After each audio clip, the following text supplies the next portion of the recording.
Bem, pessoal, vamos lá para mais um dia aí do nosso curso de capacitação vascular. Hoje a gente vai discutir um pouquinho mais sobre a oxigenoterapia hiperbárica, que é uma modalidade de tratamento bem interessante e que há muita dúvida aí sobre sua prescrição, sua utilidade e o que esperar aí desse tratamento. Então, eu baseei aí nessa revisão de 2015 do Cochrane, que fala aí sobre o que havia de evidência à época sobre o uso da terapia hiperbárica. Claro que com o tempo muita coisa evoluiu, então depois disso provavelmente vão fazer outra, e assim segue, né, o conhecimento da saúde.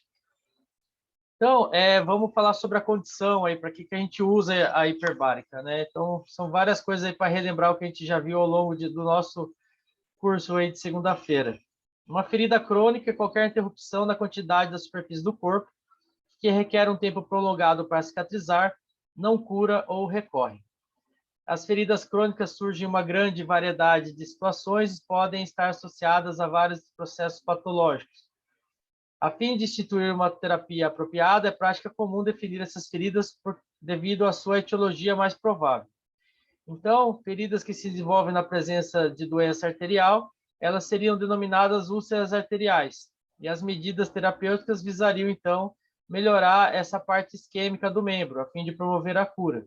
Talvez por meio de cirurgia de ponte safena ou, quando tecnicamente possível, ou até mesmo por angioplastia hoje em dia. Nas úlceras associadas à insuficiência venosa, por outro lado, bandagens de compressão são provavelmente mais adequadas.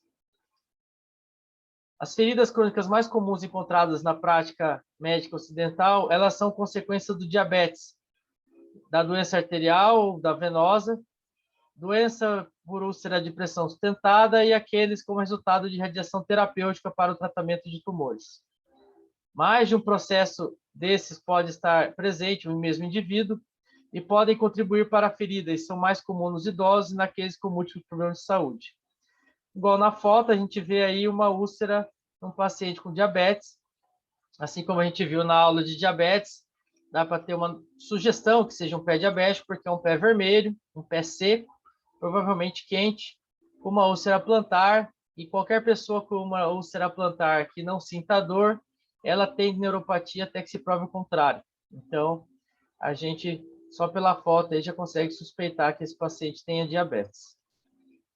Elas são problemas de saúde pública, as feridas crônicas são comuns e constituem um importante fator de problema da saúde.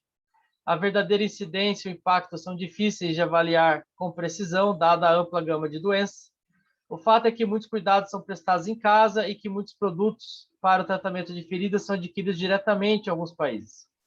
Embora a maioria das úlceras de perna são resultado da insuficiência venosa, cerca de um quarto são arteriais.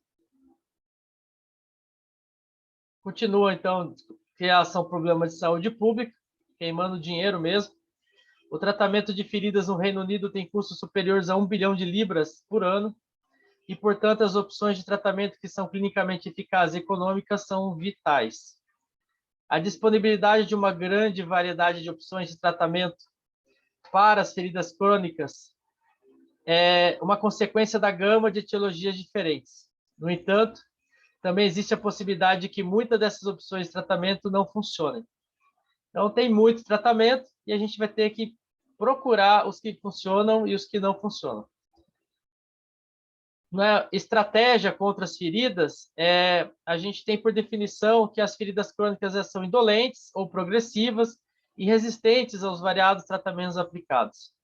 Existe uma infinidade de produtos disponíveis para o tratamento de feridas, muito a um custo considerável. A gente já teve uma aula aí só de coberturas, a gente viu aí que existem muitas, dezenas de tipos de coberturas. Em algumas áreas, equipes dedicadas de tratamento de feridas foram desenvolvidas na tentativa de maximizar a cura bem-sucedida e conter custos por meio de eficiência aprimorada, igual aí nessa foto, aí, o atendimento multi, fundamental aí no tratamento da ferida.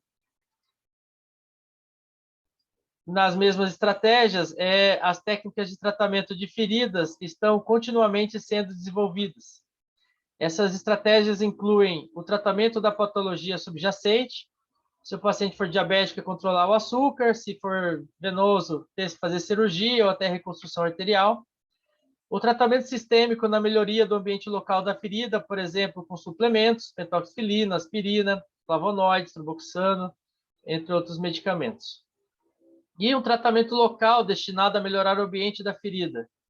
Por exemplo, os curativos, igual eu comentei, a pressão negativa local, nós tivemos 4 aulas sobre isso. Colchões para alívio da pressão, essa parte de úlcera de pressão é assunto da próxima aula. Uso do ultrassom, também tem uma aula para frente, as novas terapias, aí, as terapias mais modernas do tratamento das úlceras. Aplicação de fatores de crescimento, enxertos de pele. Existem muitos outros. Na prática, o gerenciamento de feridas é frequentemente uma busca sequencial para uma abordagem combinada de sucesso. Então, não existe uma receita de bolo para uma ferida, ela é constantemente refeito o roteiro de tratamento, dependendo de como a ferida reage. Então, uma recordação rápida, os tipos de ferida, úlcera do pé diabético. Um tipo particular de ferida crônica frequentemente associada à isquemia é a úlcera do pé associada ao diabetes. É estimado que 2% da população do Reino Unido tenha diabetes, dos quais até 25%, ou seja, 0,5% da população, vão experimentar uma ulceração do pé, e nas quais as taxas de amputação é de 15 a 70 vezes maior do que na população em geral. No diabetes mellitus, o desenvolvimento de úlcera nos pés é geralmente o resultado da neuropatia com a doença vascular periférica. Então, a gente vê aí uma úlcera de pressão, uma perfurante plantar, provavelmente aí na cabeça do terceiro metatarso, provavelmente desabou e fez uma área de pressão e, devido à carga, evoluiu para a ferida. Então, na úlcera do pé diabético, a incidência anual de úlceras nos pés entre as pessoas com diabetes foi estimada de várias maneiras, entre 2,5% a 10,7%, e a incidência anual de amputação é de 0,25% a 1,8%. O cuidado da úlcera é responsável por uma grande proporção do custo de cuidados da saúde para pessoas com diabetes. A taxa de recidiva para úlceras de diabéticos é altíssima, 2/3 recidivam em 5 anos, então é uma taxa aí extremamente alta. Aproximadamente 12% das pessoas com úlceras progridem para amputação de membros inferiores. Então, aí 1/8 das pessoas que têm ferida no pé, pessoas diabéticas, vão evoluir para amputação. Agora, em relação à úlcera venosa, ela também é conhecida como úlcera varicosa ou úlcera de Stase, elas são causadas por refluxo ou obstrução venosa, resultando em alta pressão venosa. As estimativas para a prevalência de úlcera de perna variam de 1,5 a 3 pessoas por 1.000 habitantes, e de 1 a 2% das pessoas terão uma úlcera venosa pelo menos uma vez durante a vida. Então, é bastante gente. A taxa aumenta com a idade até cerca de 20 pessoas por 1.000 com mais de 80 anos. Pensar que é uma época da vida que não se faz planos de longo prazo, o que se importa mais é qualidade de vida, e a pessoa aí, 2%, tem uma úlcera, uma época que o que importa é isso. Estima-se que no Reino Unido o custo para o NHS, que é o sistema de saúde deles, no tratamento para úlceras venosas possa ser de 300 a 450 milhões de libras esterlinas anualmente, e que as enfermeiras distritais dedicam entre 1/4 a metade do seu tempo no cuidado de pacientes com úlceras. A úlcera arterial, essa bem mais grave, igual a da foto, elas são resultado de uma perfusão prejudicada para os pés ou pernas, que são vistos como um sinal clínico de aterosclerose em geral. Claudicação intermitente pode acompanhar esta doença e pode ser geralmente encontrada em estágios iniciais da arteriosclerose, enquanto que lesões de pele ou mesmo necrose representam o estágio final da manifestação periférica da arteriosclerose em geral.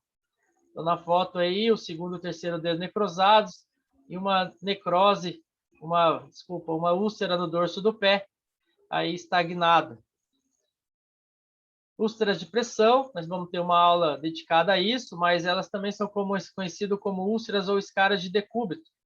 E elas podem se apresentar como lesão de pele ou necrose, na maioria das vezes, se estendendo ao tecido subjacente, incluindo músculos e ossos.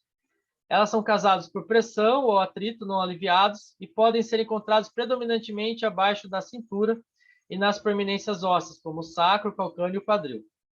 O aumento da idade, a mobilidade reduzida e a desnutrição constituem fatores de risco relevantes. No entanto, seus respectivos impactos sobre a gênese das úlceras permanecem desconhecidos. Úlceras de pressão podem ser vistas como complicações típicas em todos os ambientes de saúde, com uma prevalência de 6 a 10% nos serviços hospitalares nacionais de saúde no Reino Unido. Então, aí se for pensar, uma pessoa a cada 10 pode evoluir aí com uma úlcera de pressão. Então, vamos falar aí sobre a intervenção. A intervenção é a oxigênio-terapia hiperbárica. Então, a oxigênio-terapia hiperbárica é uma modalidade de tratamento que tem sido usada em feridas crônicas há cerca de 40 anos. Então, aí desde 1970 e pouquinho, já se usa isso daí. Foi descrito aí, primeira vez, aí o Cullen descreveu aí em 68. É relativamente disponível amplamente na América do Norte, onde existem mais de 300 instalações registradas, na Rússia, China e Cuba, e menos estabelecidas na Europa e na Austrália e na Ásia. O tratamento envolve, então, colocar o paciente em uma câmara de compressão, aumentar a pressão ambiental dentro da câmara e administrar oxigênio a 100% para a respiração. Desta forma, é possível fornecer uma pressão parcial de oxigênio aumentada para os tecidos.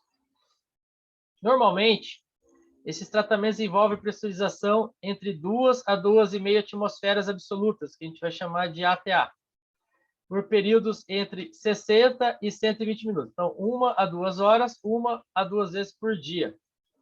Normalmente, um curso típico de tratamento são 15 a 30 sessões. A justificativa para a hiperbárica é que, apesar da ampla gama de causas patológicas, o denominador comum em muitas feridas é a falta de oxigênio nos tecidos. Como que ela pode funcionar, então? A gente sabe que a cicatrização da ferida é um processo complexo e incompletamente compreendido. Embora pareça que as feridas agudas, a cura está ativada pela falta de oxigênio no tecido, a acidez e as altas concentrações de lactato encontradas em tecidos recentemente feridos, alguns elementos de reparo de tecidos são extremamente dependentes do oxigênio. Por exemplo, a elaboração e deposição do colágeno e a morte bacteriana por macrófagos. Em um equilíbrio complicado entre a falta de oxigênio e a oxigenação ao redor da ferida, parece que a cura bem-sucedida depende da oxigenação adequada dos tecidos na área ao redor da ferida. Certamente, as feridas que ficam em leitos de tecido com pouco oxigênio são aquelas que a maioria das vezes exibem cura pobre ou ausente. A administração, então, da hiperbárica no ser humano, ela mostrou que causa o seguinte: ela causa uma hiperoxigenação dos tecidos, ela causa vasoconstrição, ativação de fibroblastos, regulação negativa da inflamação, regulação positiva de fatores de crescimento, efeitos contra as bactérias, aumenta o efeito dos antibióticos e diminui a atração de leucócitos. Na cicatrização das feridas, o fornecimento insuficiente do oxigênio ele pode impedir os processos normais de cura. A apresentação intermitente de oxigênio em tecidos com pouco oxigênio, portanto, pode permitir a retomada da cura normal. Então, o objetivo não é fornecer para o paciente oxigênio o dia inteiro, é dar um tranco na ferida, né? Então, esse oxigênio, esse aumento de 1 hora do oxigênio no leito da ferida acaba dando um tranco aí no processo de cicatrização, e isso provavelmente pode ajudar a retomada do processo normal da cicatrização. Mas ela pode não funcionar. Algumas causas da falta de oxigênio tecidual serão reversíveis com o oxigênio hiperbárico, enquanto algumas não. Uma causa muito comum para a hipóxia é a isquemia, né? A falta de sangue devido à doença dos grandes vasos. Então, mesmo que você dê oxigênio em alta concentração no ar inalado, devido à doença arterial, esse oxigênio não vai alcançar o leito da ferida devido à perfusão inadequada. Em outras situações clínicas em que a causa da falta de oxigênio possa ser por doença de pequenos vasos ou edema, e possa ser superado por uma alta pressão motriz de oxigênio arterial, então aí, nesse caso, pode ser que ajude. Isso foi demonstrado em tecidos com pouco oxigênio, onde a perfusão regional é razoavelmente preservada, através do uso de eletrodos implantáveis para a detecção transcutânea de oxigênio. Então, a gente precisa ter perfusão para funcionar a hiperbárica, a primeira regra. Então, aqui a gente já descartou praticamente os pacientes com doença arterial periférica, doença obstrutiva. Então, não serve aí para o paciente com DLP.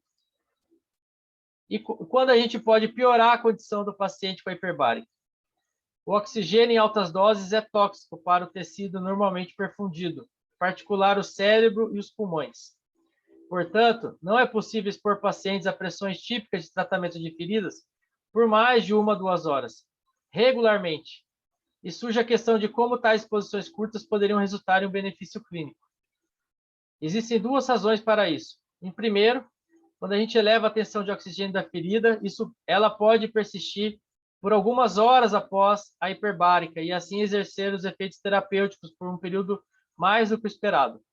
Em segundo lugar, existem evidências em experimentos de que exposições repetidas on e off, que seria expõe, não expõe, produzem um ambiente favorável à cura quando comparado ao oxigênio ou ar em pressão normobárica. Então, como eu disse, a hiperbárica, aí, resumidamente, ela dá um tranco na ferida. E como ela também parece que funciona, então foi feito um modelo aí em coelho, onde as feridas foram produzidas por uma irradiação na face, em 90. Esse autor, chamado Marx, ele avaliou as propriedades de criação de vasos do oxigênio normobárico, que seria uma pressão atmosférica, e o oxigênio hiperbárico, que seria aí a 2,4, durante 20 dias. Os resultados que ele encontrou foi que no normobárico nenhuma propriedade foi feita de criação de novos vasos acima do normal, enquanto que no hiperbárico aumentou de 8 a 9 vezes a densidade de vasos. Então, aparentemente, criam-se novos vasos durante a terapia hiperbárica. Se o problema, então, for falta de perfusão, não serve. Mas se houver perfusão, mas precisa-se criar um tecido de granulação, novos vasos, aí acaba sendo interessante. Então, a hiperbárica é sempre apresentada como uma terapia adjuvante às medidas normais, e não como uma terapia sozinha, que sem a gente não fazer os bons cuidados, que ela sozinha vai resolver. Então, a gente precisa fazer os bons cuidados da ferida. Usando a avaliação clínica e investigação destinadas a confirmar a falta de oxigênio ao redor da ferida, prescritores de terapia hiperbárica tentam selecionar feridas onde a resposta à hiperbárica é considerada provável. Então, se a gente tem baixa tensão de oxigênio ao redor da ferida, mas a perfusão é adequada, a hiperbárica pode ajudar. Então, essa decisão é baseada na medida do oxigênio da área ao redor da ferida, tanto durante a respiração do ar em pressão normal, quanto a administração do oxigênio hiperbárico. Se a terapia hiperbárica pudesse mostrar como tendo um efeito benéfico na cicatrização de feridas, então se levanta a hipótese de que a adição dessa modalidade de tratamento poderá melhorar a proporção de feridas que alcançam a cura e assim aumentar a qualidade de vida em tais participantes selecionados. Então, uma revisão sugeriu que a adição da hiperbárica poderá reduzir os custos gerais associados ao tratamento de úlceras diabéticas. Mas não existe tratamento sem riscos, né? E no caso da terapia hiperbárica, ela está associada a alguns riscos, eventos adversos, incluindo danos nos ouvidos, seios da face e pulmões, com os efeitos da pressão, agravamento temporário da miopia, claustrofobia e envenenamento por oxigênio. Então, a hiperbárica, aí, ela simula a pessoa ir para o fundo do mar, né? Então, vai lá embaixo da água, então acaba que o oxigênio também tem ela acaba tendo esses problemas que o oxigênio causa nas pessoas aí que fazem mergulho, por exemplo. Embora eventos adversos sejam raros, a hiperbárica não pode ser considerada uma forma inteiramente benigna de intervenção. Além disso, como um complemento à terapia padrão, a terapia hiperbárica pode estar associada a custos aumentados e qualquer vantagem no custo-benefício tem que ser cuidadosamente avaliada. A administração de terapia hiperbárica para pessoas com feridas crônicas permanece controverso. Embora grande parte da justificativa derive da fisiopatologia, tem havido uma série de tentativas de demonstrar um efeito benéfico em ensaios clínicos formais em vários estados de doença. Então, nessa revisão aí da Cochrane, ela limitou o interesse a feridas causadas por diabetes, doença arterial, venosa e úlceras de pressão. Então, a discussão dos resultados. Há alguma indicação entre os estudos que a terapia hiperbárica possa diminuir a taxa de amputação em pessoas com lesões diabéticas dos pés, mas a estimativa combinada não foi estatisticamente significativa. Não foi encontrada evidência de que a terapia hiperbárica aumente a cicatrização de úlceras venosas, arteriais ou depressão. Então, pacientes com úlcera de pressão não se beneficiam da terapia hiperbárica. nem doentes arteriais, nem pacientes com doença venosa. Há alguma sugestão em relação a pacientes com úlcera diabética. Os estudos são poucos e os que têm, eles têm problemas de cegamento, variabilidade dos critérios de inclusão e exclusão e amostras heterogêneas, com tamanhos diferentes da ferida ou da gravidade. Mas uma análise mostrou resultado significativo da hiperbárica na redução do risco de amputação maior.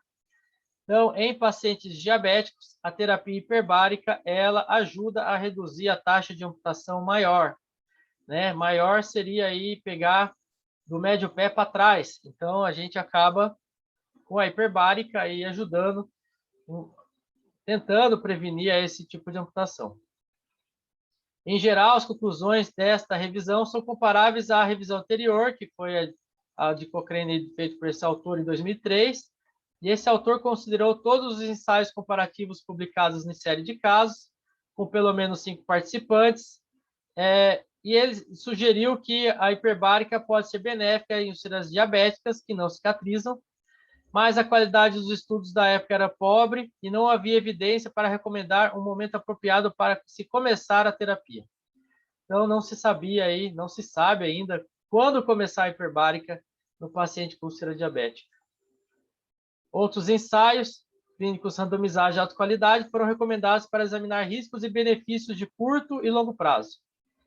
Para a úlcera venosa, há um pequeno ensaio que indicou uma redução significativa na área da ferida em 6 semanas, mas esse efeito não se manteve, por isso que a gente fala que não serve para venoso. E não houve aumento significativo na proporção de úlceras curadas. Para a úlcera arterial e de decúbito, não há ensaios elegíveis e, portanto, não há dados para avaliar a eficácia. Então, não se recomenda nem para venoso, nem para arterial, nem para decúbito. Nessa atualização desse estudo agora, de 2015, identificou um ensaio que escreveu pacientes com comorbidades diferentes e, portanto, tipo de úlceras diferentes. Então, aí se criou um termo úlcera mista, né? Então, nessas úlceras mistas, houve benefício na redução do tamanho final da úlcera, mas sem significância estatística na taxa de cicatrização ou taxa de amputação.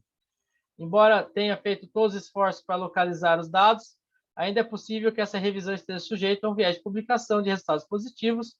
Afinal, a grande maioria das publicações publicam os seus resultados quando a intervenção dá resultado positivo, né? É muito difícil alguém publicar um resultado negativo. Há vantagens econômicas na terapia de pressão negativa, né? Então, houve um ensaio, mostrou aí um estudo de qualidade de vida, mas não teve diferenças entre as pessoas expostas e não expostas à terapia de pressão negativa. Então, a vantagem econômica foi encontrada em um estudo de 2003, aí, com uma economia mais ou menos de 3.000 libras por paciente por ano, quando feita a terapia de pressão negativa, e uma redução no número de curativos, de 137 curativos de um ano para 34 curativos. Mas esses dados aí não são muito confiáveis, com metodologia duvidosa, então não temos dados aí tão fidedignos para saber a vantagem econômica da terapia de pressão negativa. Nenhum dos estudos analisados mostrou eventos adversos maiores em qualquer dos braços, mas então não tem como a gente saber mais ou menos quanto que acontece aquilo que eu disse ali atrás. É considerada uma intervenção benigna a terapia de pressão negativa, mas a gente tem que saber, existe o barotrauma, reações a drogas, lesões, e muito, muito raramente, a gente tem que lembrar que tem oxigênio dentro da câmara, pode ter morte relacionada ao fogo dentro da câmara. Tudo muito raro. Existem complicações menores, eu coloquei duas principais aqui. Uma é a perturbação visual. A pessoa faz a hiperbárica e sai com queixa de alteração visual. A grande maioria resolve espontaneamente, mas uma pequena minoria, e bem pouquinha gente, tem que fazer até cirurgia para resolver esse problema. Então, para a gente ver que não é totalmente inócuo. O segundo efeito mais comum é o barotrauma dentro do ouvido. Isso daí é complicado, né? Então, acaba sendo muito desconfortável para o paciente, mas na maioria das vezes é leve facilmente tratado e a maior parte se recupera sozinho. Então, conclusões dessa revisão, né? Para a prática clínica, há alguma evidência de que o uso da terapia hiperbárica há um regime padrão do tratamento de feridas em pessoas com úlceras nos pés devido ao diabetes resulte em uma melhora significativa na cicatrização de feridas em 6 semanas. Mas esse benefício não se mostrou no acompanhamento de longo prazo de 1 ano ou mais. Em termos de amputação, a terapia à pressão negativa não pareceu melhorar de forma significativa a taxa de amputação menor, então lesões de dedos, em pessoas com úlceras nos pés devido ao diabetes, enquanto um efeito potencialmente importante na taxa de amputação maior não pode ser confirmada nessa análise.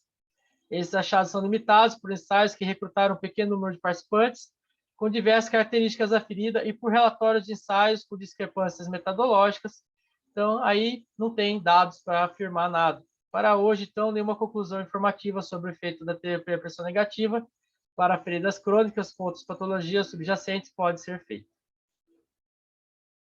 Para a pesquisa, então, a gente precisaria de estudos que falassem, analisando a gravidade da doença, o tempo quando a gente tem que esperar para começar a ter efeito com a terapia de pressão negativa, a dose do oxigênio mais apropriada e a avaliação econômica para justificar essa terapia.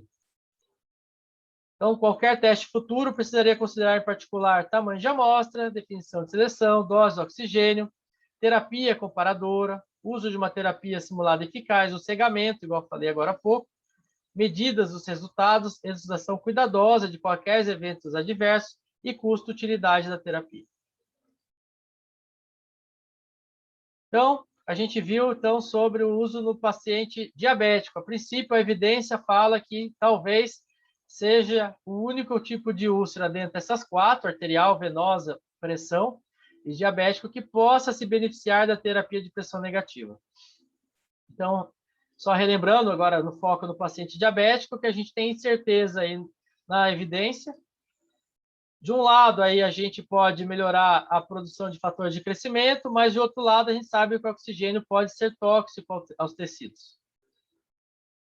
A gente tem, então, neovascularização, aumento da sobrevida de tecidos que sofreram lesão por isquemia e reperfusão, síntese de ossos, além de ajudar a segurar as bactérias. Na cicatrização, a gente sabe que ela demanda oxigênio o tempo todo, processo de hemostasia e sanitização, células mesenquimais precisam migrar, deve haver formação de novos vasos, tem que ter síntese, interligação e alinhamento da fibra de colágeno e depois ter epitelização. E a gente sabe que todos esses processos demandam oxigênio. Mas relembrar algo de uma aula para trás, assim, que a gente lembra dos tempos da cicatrização, que vai do D0 ao D15. Então, a gente vê aí que todas as etapas aí a gente discutiu hoje que demandam oxigênio. Ainda mais se tiver isquemia ou infecção, aí piora ainda mais a cicatrização, porque a infecção aumenta a inflamação, consome oxigênio, atrapalha o fluxo vascular, e a falta de oxigênio pela hiperperfusão, ela diminui a reconstituição celular, diminui a oferta de energia para que as células se reproduzam e atrapalha a migração e a proliferação dos fibroblastos. A presença do oxigênio também se demonstrou fundamental para a produção de radicais livres por parte de neutrófilos com a finalidade de eliminar bactérias. Então, a indicação da oxigenoterapia ela é coberta pela uma resolução da ANS e, segundo a diretriz da Sociedade Brasileira de Medicina Hiperbárica, publicada em 2019, as indicações no pé diabético complicado é quando pacientes são submetidos a debridamento ou amputação menor, independente do tempo, e apresentaram uma evolução desfavorável ou com infecções necrotizantes com alto risco de amputação maior. Então, se há um risco de infecção de amputação maior, num paciente que não está evoluindo bem, aí está bem indicada a terapia hiperbárica. Os parâmetros de casa, então, 1 hora a 1h30, a gente coloca em 2 horas, né? Então põe 1h30, 2,4 atmosferas, O2 a 100%. Junto com isso, tem que fazer o time da lesão, né? Então, tratar aí debridamento se precisar, antibiótico, controle da glicemia, e se tiver insuficiência arterial, tem que tratar. Efeitos adversos, então, a gente falou lá do barotrauma, né? Intoxicação por oxigênio, pode ter hipoglicemia, alteração da visão, claustrofobia, lugar bem fechadinho esse, então precisa cuidar. E existem contraindicações. A gente, de absoluta, tem alguns medicamentos que o paciente não pode estar tomando, se ele tiver um pneumotórax e gestantes. Existem uma lista aí de contraindicações relativas, tem que pesar muito o risco-benefício. E em relação ao pé diabético, a gente tem essas 3 situações. A ausência de suporte avançado de vida em casos graves, por exemplo, em câmara monoplace, o paciente tem que estar com uma retaguarda boa aí quando estiver sendo atendido. Se ele for ter sido indicado uma amputação maior acima da lesão, então tem uma lesão no pé, mas está indicada amputação de perna, não adianta nada fazer hiperbárica. E ausência de melhora em 10 sessões. Então, o paciente então, tem indicação se ele for um pé diabético complicado, e se ele não melhorar em 10 sessões, tem que parar o tratamento. Então, o tratamento deve ser o mais precoce possível, com o emprego de técnicas consagradas, realizadas pelas equipes, de preferência de forma multidisciplinar, para a gente tentar evitar a amputação maior. No caso em que essas medidas não apresentarem a resposta esperada e desejada, aí a gente pode entrar com a terapia hiperbárica, apoiada por uma literatura de moderada qualidade. Muito bem, acabou? Então, aqui, só reforçando o nosso curso de feridas, a gente está avançado aí na organização desse curso. Então, interessados, mandar uma mensagem lá para o WhatsApp da clínica para a gente montar as turmas.